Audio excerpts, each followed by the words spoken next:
ngayong araw pala guys, may kukunin kami doon sa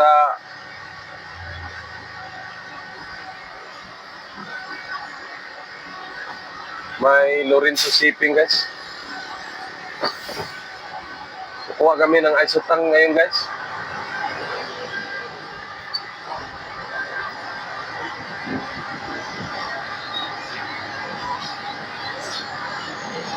Buti ngayon guys, wala na kaming biyahe doon sa bandang Talisay guys, kasi lumipat na sila rito sa Kuan guys.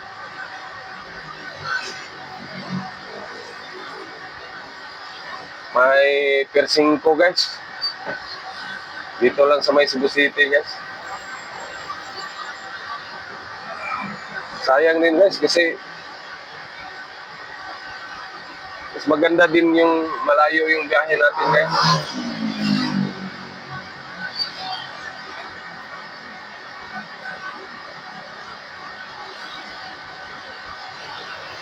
Pupunta tayo ng Talisay guys.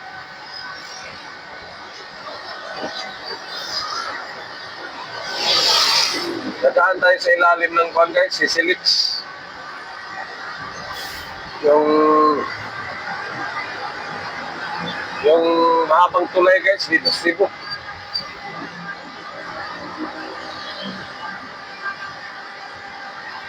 Papunta yan ng Kuan guys, SMC side. Tapos No Star guys. Napakaganda ng view doon guys. Pero ngayon hindi na tayo makapagbiyahe doon.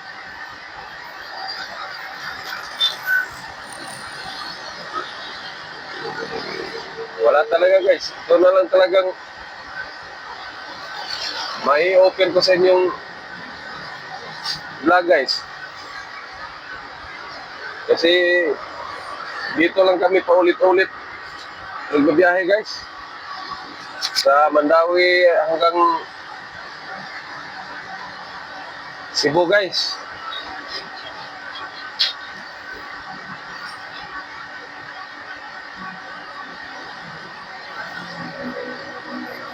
Ayan, pupunta kayo dito sa Cebu guys,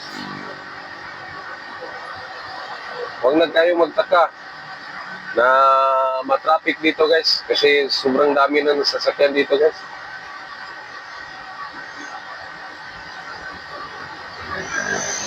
Araw-araw mayroong mga sasakyan na dagdag guys, pero ang daan ganun pa rin. Kaya mas lalong tumatraffic guys.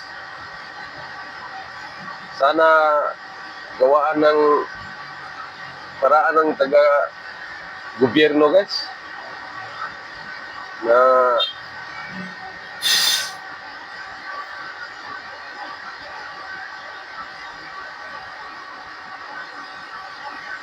i-minimize nila yung pagbibinta ng mga sasakyan guys, para sa ganun hindi mapuno itong kalsada ng sasakyan guys.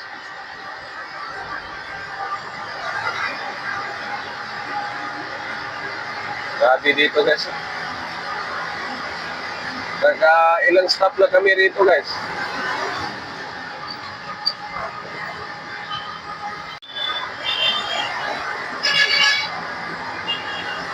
Ayan guys, oh. Sana magkatawid pa tayo rito guys. Minsan guys, malaki pa ang numero sa stoplight guys.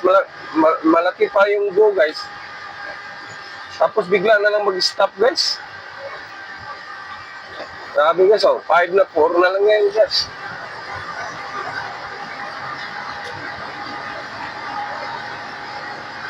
Minsan yung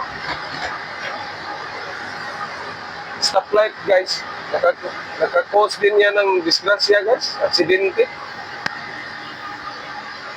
Kasi tulad ng kan guys, nung bigla na lang malaki pang time sa go guys, tapos bigla na lang mag-stop. Tapos, marangkada yung sasakyan guys. Hindi naman mo naman yan mapahinto agad guys. Kaya minsan magka-aksidente talaga guys. Kaya pag mamaniyaw talaga dito sa mga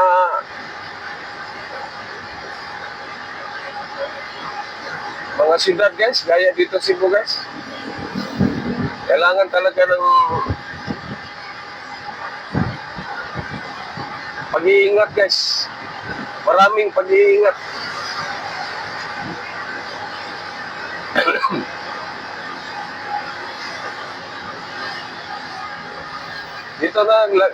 Dito na tayo sa bandang San Miguel guys.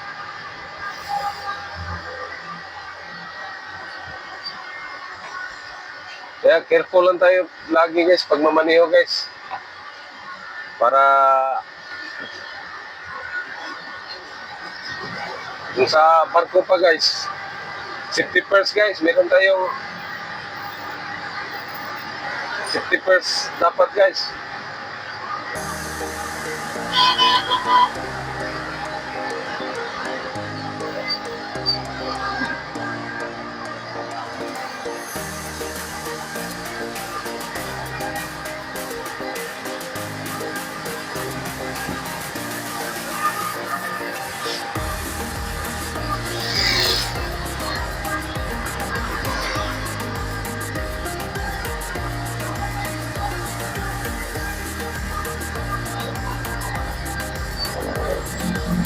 Dito na pala kami sa may bandang Tipolo guys. Kung napanood nyo yung una kong vlog guys, pag dumaan kayo rito guys na malakas ang ulan guys,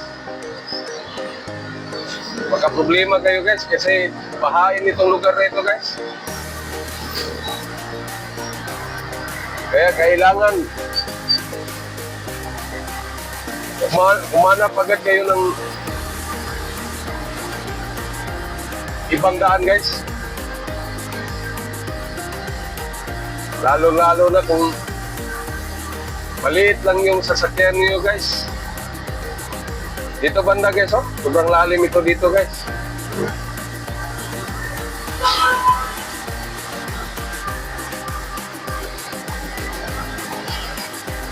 Parang ilog ito dito guys pag sobrang malakas ang ulan guys.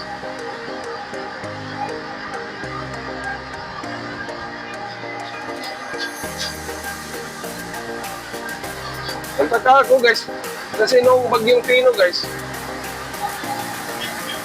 sobrang laki ng tubig sa amin guys, pero dito guys hindi man naibalita guys na naanod yung mga bahay dito guys, wala man guys.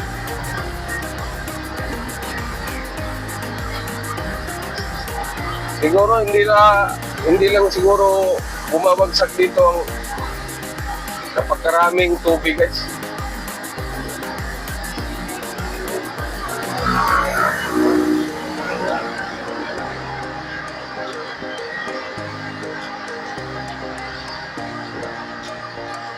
Hanggang dito talaga guys, ang tubig guys. Malayo-layo rin guys. Kaya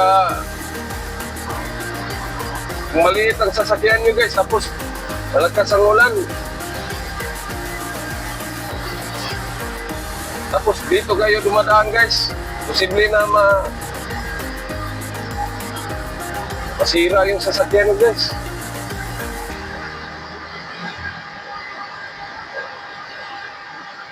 Dito banda guys, wala na ito dito guys.